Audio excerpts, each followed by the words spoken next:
চট্টগ্রামে private car ধাওয়ার পর গুলি করে জোড়া খুনের ঘটনায় দুজনকে গ্রেপ্তার করেছে পুলিশ।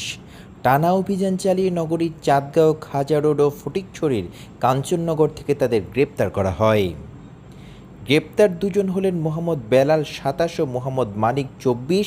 তাদের মধ্যে বেলাল সরাসরি হত্যাকাণ্ডে অংশ নিয়েছিলেন এবং মানিক মোটরসাইকেল সরবরাহ করেছেন বলে পুলিশের ভাষ্য।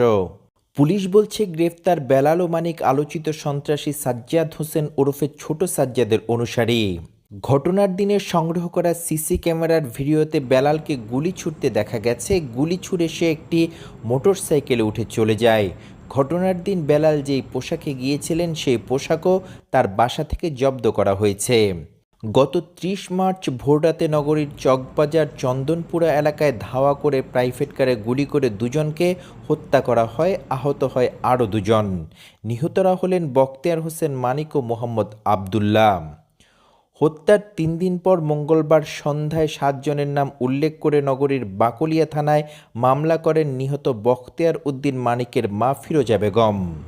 মামলায় সাজ্জাদ হোসেন ওরফে ছোট সাজ্জাদ ও তার স্ত্রী শারমিন আক্তার তামান্নার পাশাপাশি মোহাম্মদ হাসান, মোবারক হোসেন ইমন, রায়হান, বেলাল সহ ৭ জনকে আসামি করা হয়।